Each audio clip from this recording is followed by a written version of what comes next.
All right, welcome everyone to webinar Wednesday here with Company Cam.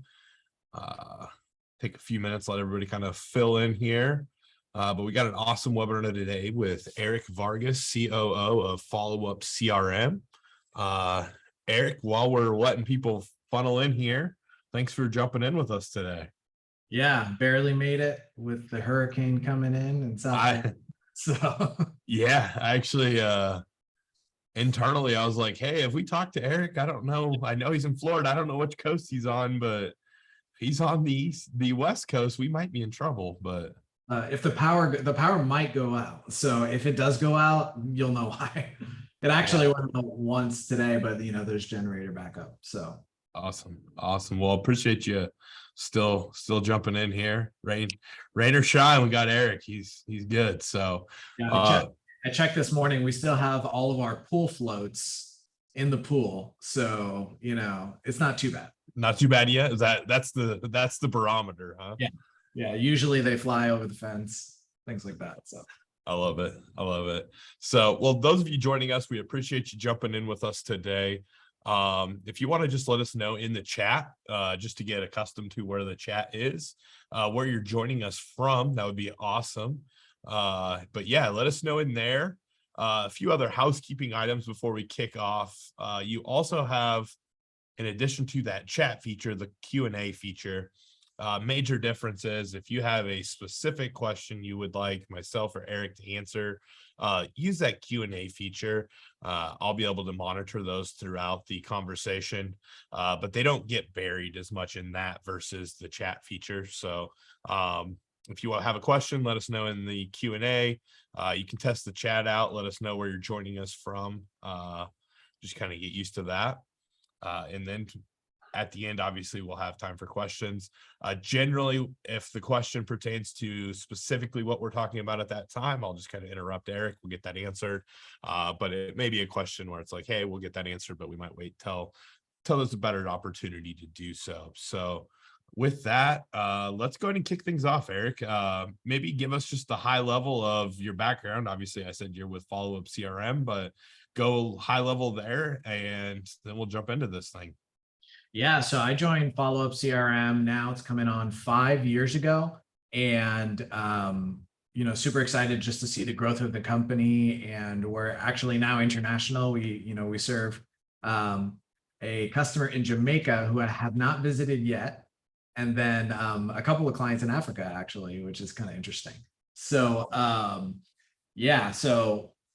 my primary areas of focus is business development and product. So I'm excited to share with you guys, how Followup CRM has really helped Best Roofing and just the whole Best Roofing story.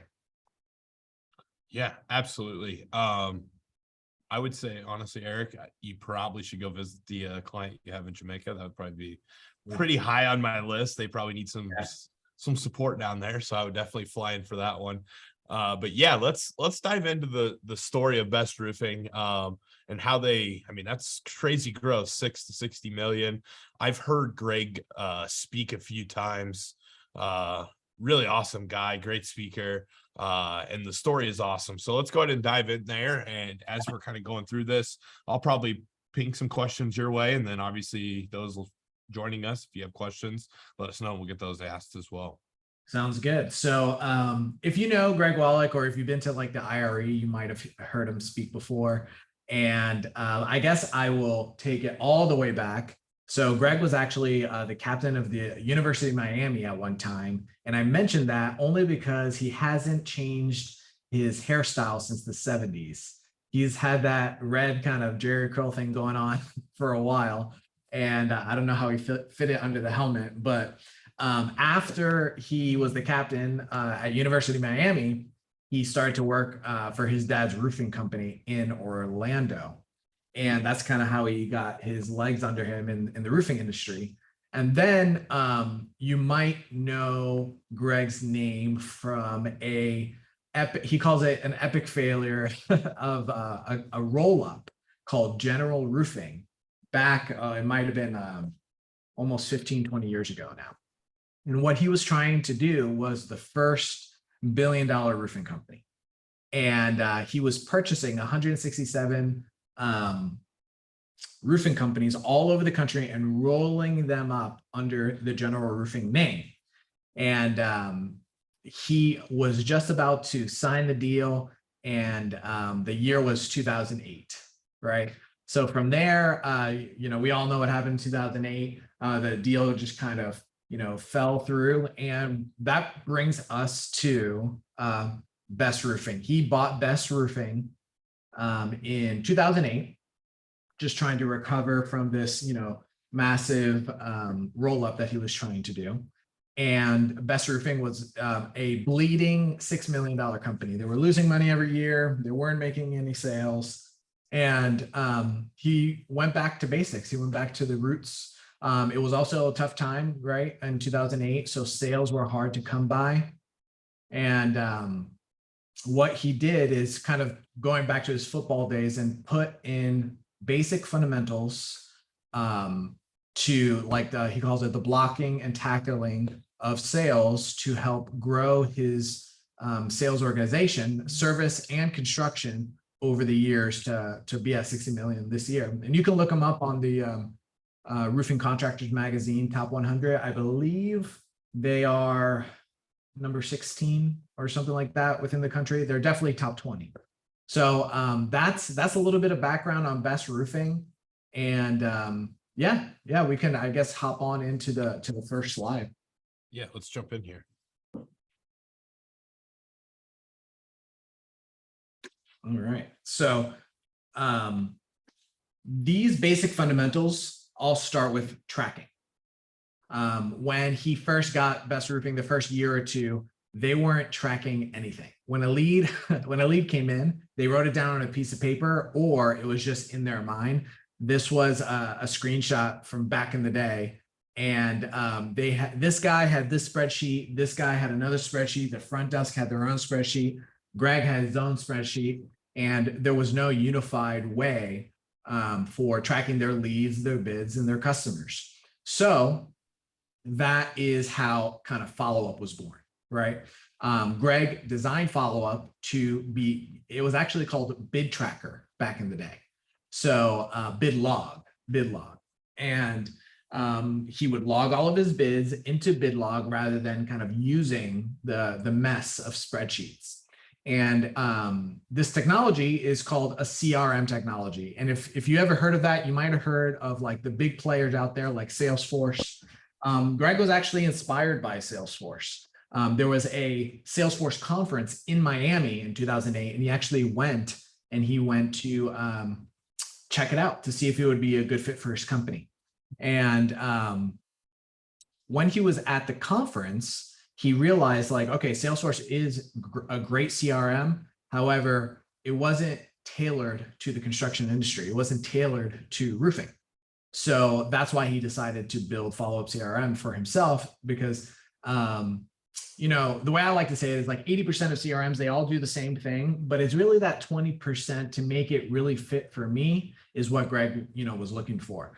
And what that comes down to is when you're bidding out to multiple projects. So if you're bidding to multiple GCs, or you're trying to track like commercial property management companies, that's where Followup really has its strength in, because we track customers, we track opportunities and contacts just like every other CRM, but then we layer on these 20% of features and integrations similar with CompanyCam to really serve this industry in this market. So if you're not tracking, use something rather than just spreadsheets. I really would advocate for kind of just a centralized point for the whole company to go to. That way, it's kind of like the company brain, and everybody goes to the same file to make their updates and edits, so you don't have to chase people down around the office.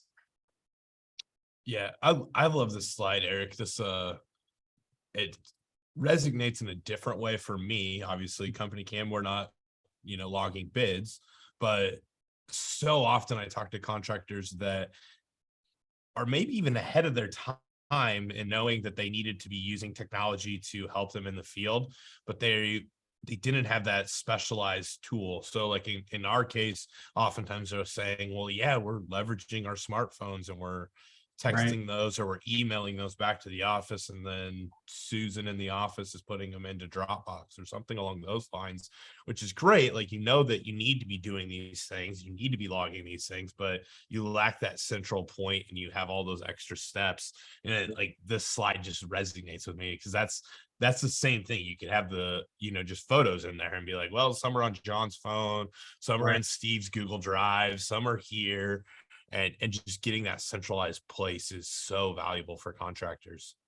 Yeah, and CompanyCam has a very similar kind of founding story to Followup, right?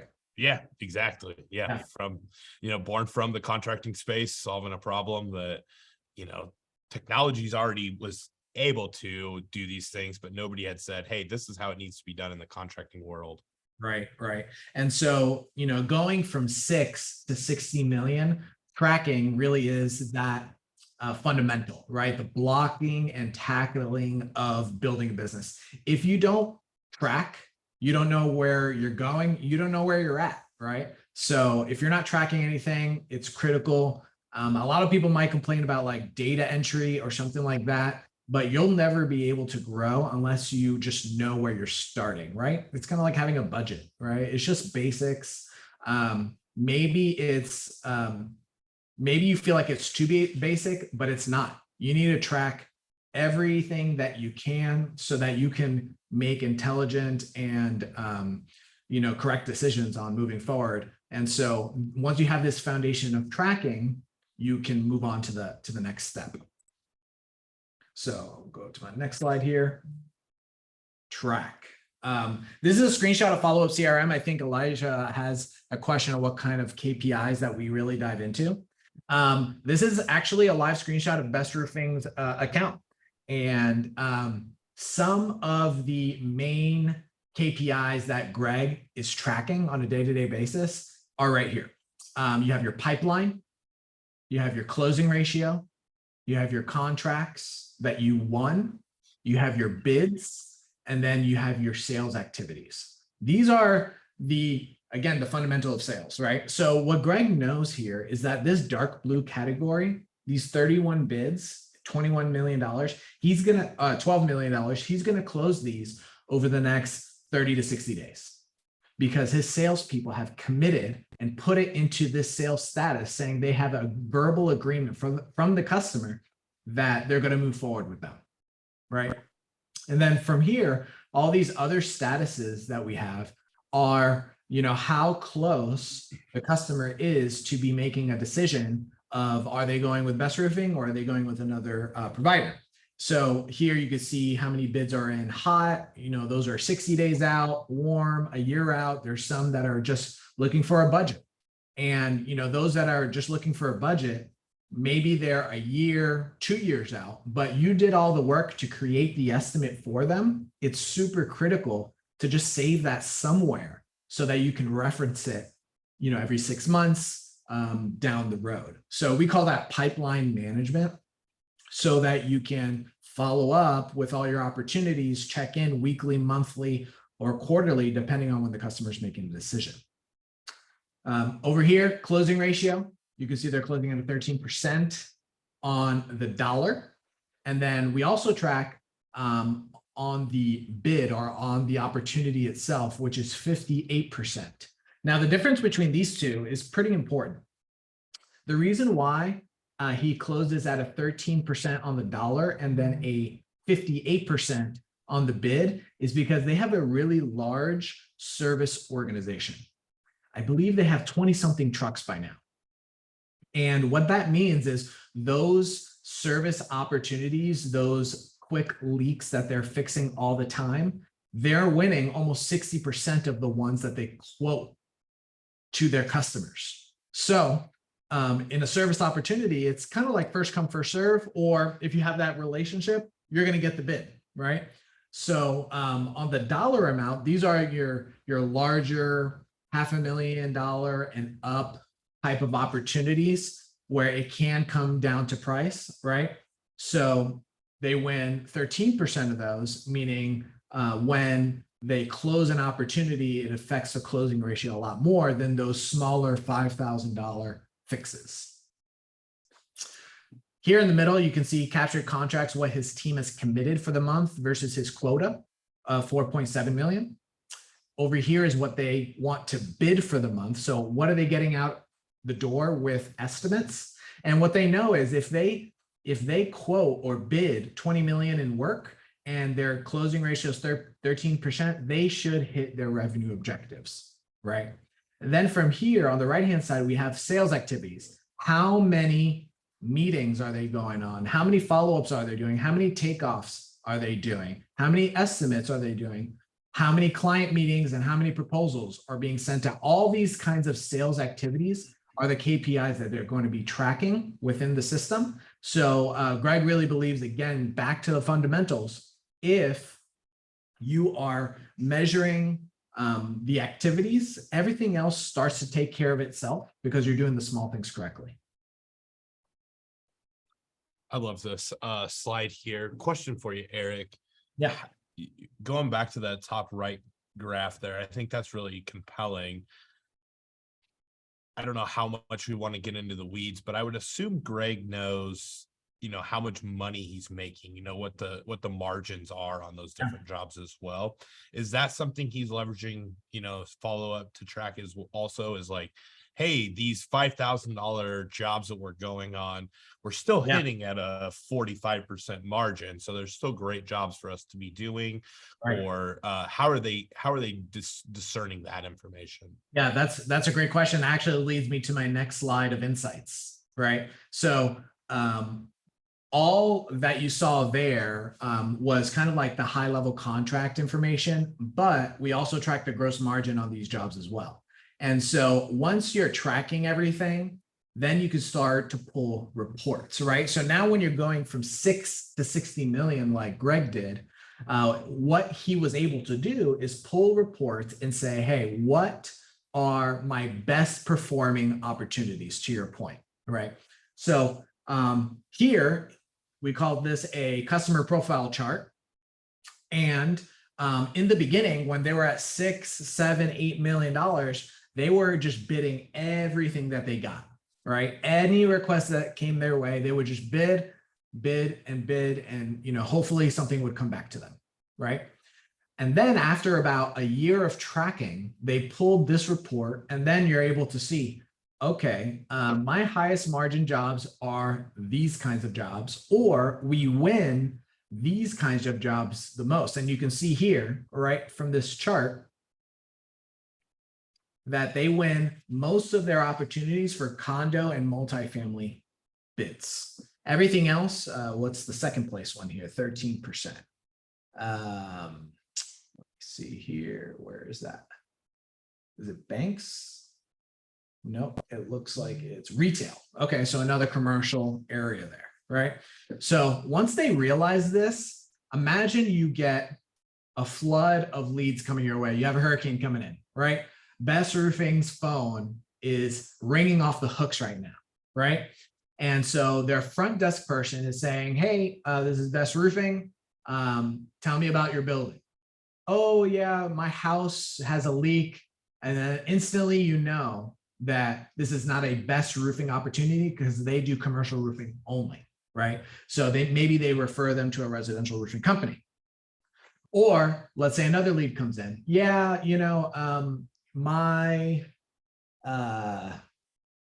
school, like maybe a local high school has a leak, and instantly they know we don't do a lot of work with schools, so we're actually going to not prioritize this estimate over a condo or multifamily opportunity that comes in, right?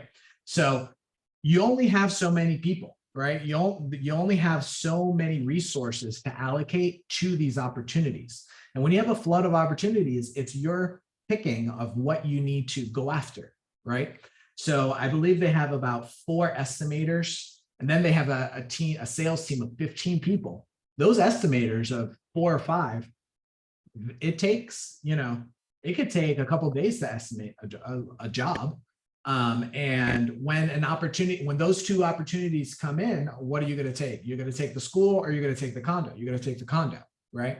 And so over time, when they started to recognize these patterns and insights from their reporting, then they actually are able to really focus in on what they're actually good at. So you can see most of their work comes from there. Yeah. Well, and then that gives you so much more leverage, even, in the absence of a hurricane. It's like, hey, where do we want to make sure that we're spending our networking dollars or our marketing dollars? And we should probably be going and hanging out at places where the owners of these condos and multifamilies are at. We should be getting marketing dollars spent in front of them, versus the hotels that is a pretty small portion of that number. So I think just like knowing those numbers, being able to dive into that central location and basically saying like, hey, we win these bids the most. I'm sure they can get down to the detail of like, these are also some of our highest profit margin jobs. These are the ones we want to go after. And I think almost specializing to an extent, and that's such a valuable thing for contractors to know their lane, to stay in their lane. I've lived it here with CompanyCam. We know what we do, and instead of trying to do everything, we say, hey, let's tie our software to the CRM. Let's integrate with Followup CRM so that what we do well can push into what they do well, and we know what our specialization is. And I think that's super powerful from Greg's perspective of saying like, hey, we're back to a sports analogy. If you're a run first football team, you got to run the football. Like, don't come out and try to throw the ball on first and second down and then say, well, we didn't get anywhere, I guess we have to throw it on third down. Come out, do what you're good at, and execute. And I think obviously this chart here really shows that for Greg. Yeah, and that a great segue. You're the segue guy. I love it. So that brings us to the next area, is focus, right? So once you have these insights on what you're able to do, you can focus on these opportunities that are best performing for your company, right? So you'll see here there are a couple of jobs that they just actually, this one right in the middle, this is probably getting hit by the hurricane right now. So, but this was I think it was a $3.5 million job that they won. And here, this is a commercial roofing building in Miami.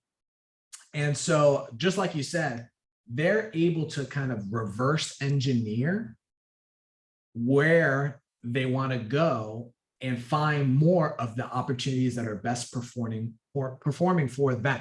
For example, now they're going to trade shows, right? They don't do online marketing because online marketing brings residential leads to their door, not commercial leads to their door, right? They have a really great partner network. So what do I mean by that? They work with a mechanical HVAC company. They work with commercial plumbing, if you look at this roof here, it's not only the roof, right? There's electrical, there's plumbing, there's AC, there's a whole bunch of things that go in to putting in a new roof. So they have these partners that they're sharing leads with, right? They're going and meeting these property management companies. I believe they work with 2 or 3 of the top property management companies, and you better believe that they're wining and dining these guys. They're bringing them into the facility so that they can, they have like a studio here where they have like happy hours at the Best Roofing office. It's really honed in and targeted to their ideal customer. They're not putting like, signs in people's yards, because again, that's residential focused, right? So, Greg says, stay in your lane. He says that all the time. He knows what he's good at, and he has built a $60 million company on just doing one thing. And what he has found, that you can go a lot deeper than you think in your niche, right? And actually, a lot of times that necessitates and qualifies you to actually have higher prices and higher margins. I think Greg has like an average of 50% gross margin on his jobs, at least. And on service, I think it's like 60 to 70. Greg was telling me a story about the Trump building in Miami. I think it's in Doral, the golf course, the famous golf course. And it was a $4 million job. And he bid it, highest bidder. They're like, hey, you're the highest bidder. I don't know. They didn't make a decision for 3 years, but the account manager would follow up with them once a quarter. Hey, just checking in. How's it going? Just checking in. How's it going? And after 3 years, they finally actually went with Best Roofing. And Greg asked them, hey, why did you guys choose us? And exactly what you would imagine, they were the only ones following up with them over these, years. And so that built trust. And, they didn't actually care that they were, $100,000 more than the next guy, right? Because they knew the professionalism that, those basics of tracking and following up and targeting and making sure nothing's falling through the cracks. They know the value that provided. And then they know that's going to translate to them putting a new roof on their building with less stress and less issues. So focusing is really kind of putting gas on the fire and knowing what you're good at. For sure. I don't know that I can segue us to the next one. So this slide, I love this slide. I just love, knowing what you're good at, staying in your lane. And I use the analogy all the time of, fishing in the pond that has fish that you want to catch. Like, right. You're not going to catch a shark in a lake here in Nebraska. If you want to go catch a shark, you've got to fish in the ocean. And that's what Greg is doing. He's, to your point, he's not worrying about fishing where the homeowners are at. He's worrying about, doing these buildings. I would almost venture to guess that super small percentage of residential on that previous graph is probably residential that they did for a person that owns a bunch of properties. And it was kind of their way of saying, like, yeah, we'll scratch your back here on this one, so that hopefully we get all of your multifamily or all of your commercial buildings that you own as well. That's exactly right. They call it the friend of Greg jobs. It's just, maybe someone locally, or even like sometimes he'll donate a roof to somebody, but that's obviously not their bread and butter, not what, they're going for. So really focusing, this is actually the hard part, right? You might get all these insights from your data and say, yes. But then when a nice residential roof comes your way, that you can do pretty quickly and get a profit on, you start to get distracted with other kinds of opportunities that come your way. So here, that brings us to CompanyCam and Followup CRM. Actually, Best Roofing is a mutual customer of ours, and that's our we integrate. So whenever you take a picture in CompanyCam, it automatically goes into Followup CRM. And it just helps streamline the whole process, and especially with Best Roofing, they're able to create report. They love CompanyCam. They're pretty new. I think it's just about a year or so, but they've fallen in love with it, and they're really thankful for what you guys are doing over there. Yeah, absolutely. And I think, again, this is a good segue, because it's talking, going from Greg knowing where they're good or what they're good at and doing those things. That's the same with both of our companies, where CompanyCam says, hey, we're not a CRM, we're a visual first communication tool for contractors out in the field. We want to build that truth and transparency on jobs, and then we want to take that visual first communication and move that to that central location, and in this case, Followup CRM for Best Roofing. So yeah, love working with you guys as a CRM partner, and I think it's one of those things where just building out that tech stack, and it doesn't just come. I think it's a great point. Greg built Followup CRM. Eric, you and I think have been talking probably since about your first day at Followup, and you're like, yeah, I've been here about 5 years. I'm like, oh, I'm going on 6, and I've known Eric for a long time.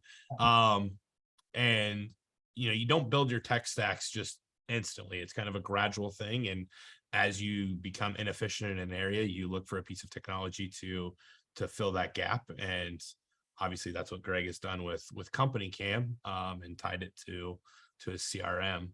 Elijah's got a question here and would love to have anybody else that has questions. I would need a little bit more clarification on the processing of photo inspection lists. If we're talking like actual in the field, how fast it's loading into your phone, or what we're talking about there. But we do have the inspection list that you can customize, so that in this case, if Greg's doing all these condo and multifamily jobs, they can have their multifamily inspection list and have their sales guys go out and do the exact same inspection every single time, which then would in turn hopefully speed up the process for those estimators, because they're getting all the necessary pieces of information that they would want on that job. So maybe you give me a little bit more clarification on that, Elijah. Otherwise, if anybody else has questions here, please fill those in, and I'll kind of let you kick it over to next steps there, Eric.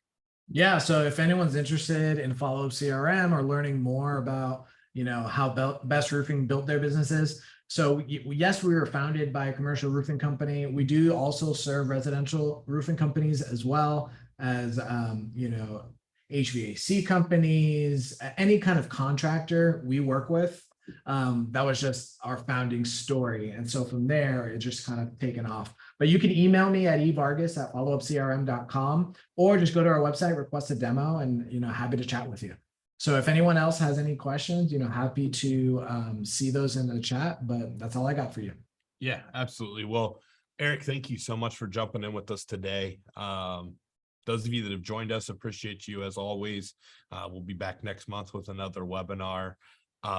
One thing I can tell you is, if you have, if you haven't heard Greg's story, like, I think it's one that's great to hear.